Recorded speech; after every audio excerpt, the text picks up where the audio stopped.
All right, to talk about this Oiler 3-0 victory and 3-1 series lead. Here's our director of scouting, Craig Button. Wow, that was a wild game. That was an intense first period. That was a fun game to watch. And for Edmonton, what do you think their mentality was going into Game 4? Get after it and stay after it. And I think they did a great example of jumping out on the Vegas Golden Knights, and they really applied pressure. They never stopped applying pressure. And quite frankly, it took the Vegas Golden Knights quite some time to get their footing into the game. And even when they did get their footing in the game, they weren't better than the Oilers. In fact, they probably weren't really on par with the Oilers. The Oilers were suffocating. They were after the net. Obviously, there were some collisions with Adin Hill, and we see those. But when you're going to the net and you're ready to go there and pay a price and make life uncomfortable, not just for the goaltender, but for the defenders, that is where it gets testy. But the Oilers were comfortable. They said, we're going to make it testy, and we're going to see how you're going to respond. And when you have a team now that's playing so well, like it feels like they're skating downhill, and it feels like they're really enjoying taking chunks out of the Vegas Golden Knights. They're taking chunks out of the Vegas Golden Knights, and they're wearing them down because they're relentless. They never stopped from opening face-off right to the end of the game. They were full marks for getting after it and staying after it. And a huge part of this, you know, it used to be when you would come on with me and we'd talk about Oiler playoff games, we'd talk about McDavid and Draisaitl doing all the scoring and no one else scoring. McDavid and Draisaitl have 3 goals combined in this series. The secondary scoring has been really what's carried the day for this team. How dangerous is this team when everybody's working?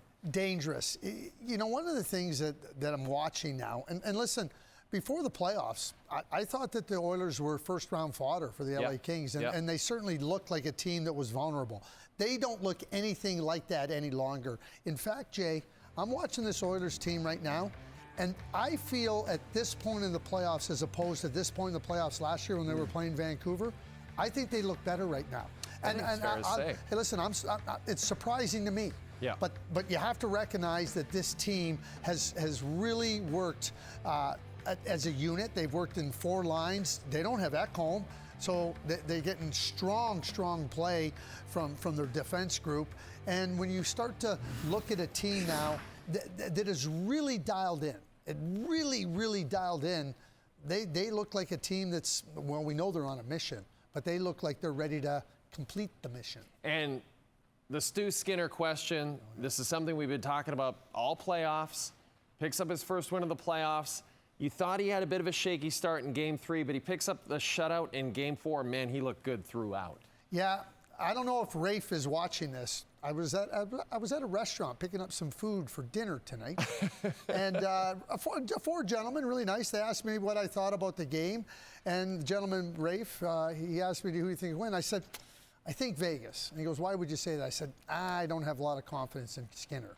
And he's a goalie, so he defended Skinner. And I said that I will admit that if he has a good game, because I'll recognize a goaltender when he plays well, but if a goaltender doesn't play well, I'm not going to duck from it. Stuart Skinner wasn't very good on Saturday night. He was really good in this game. And Jay, it wasn't about he was really good. He needed to be good. Yeah. He had no other option but to be good. Because if he's not good, they're not winning this game. So I give full marks to Stuart Skinner for getting his game in order and for playing a real phenomenal game. And for Rafe, I told you I would say I was wrong. I was wrong. There you go, Rafe. True to his word. Edmonton's now won 7 of their last 8. Are we talking enough about the job that Kris Knoblauch is doing as head coach of the Edmonton Oilers? I don't think we do. And I think a big part of it is Kris Knoblauch has incredible confidence in his own abilities. He just quietly goes about his business. He doesn't wave the pom-poms. He doesn't, celebrate any. This is what we got to do. He's calm, he's cool, he's collected. So he doesn't draw any attention to himself. Yeah. He's a superb coach. He's one of the NHL's best coaches. And he's showing it again in the way that they're stifling the Vegas Golden Knights right now. The Vegas Golden Knights just don't have any room. They don't have any time. Defensively, they are playing strong. You consider that he doesn't have Ekholm, and that even in this game, he switched up the lines. He says, hey, I think we can do some different things, try to get some advantages. Adam Henrique scores a couple of goals. So to me, Kris Knoblauch absolutely does not get enough credit for being a superb coach. Even even the defensive pairings, lots of talk about how much Nurse misses Zach Holm, right? And where do you put him? And he's, even in this game, he mixed up the defensive pairings. Just has a great instinct for what his team needs at the right time. You're so right, Jay, and understanding, having a feel for the game and having a feel for his own players and what is needed. He's got the courage of his convictions too. He's not afraid to make changes. He's not afraid to make adjustments. And some of those adjustments can be bold and, sit there. But the biggest thing is he's earned the trust of his players. So when he starts in and says, we're going to change this up a little bit, like you look at who was playing with Leon Draisaitl in this game. It was Kasperi Kapanen and Vasily Podkolzin. Yeah. So he knows that Leon can just help anybody and support him, and Leon's just going to go about his business. But why is that? It's because Leon trusts the coach, and Connor McDavid trusts the coach. And when you do the right things and you continuously do the right things, you're going to have the trust of the team. And for sure. I think it's a big reason why they're playing so well, so connected. He's moving defensemen around. One of the defenders that I don't think is getting enough credit either, much like Kris Knoblauch, is Brett Kulak. Yeah.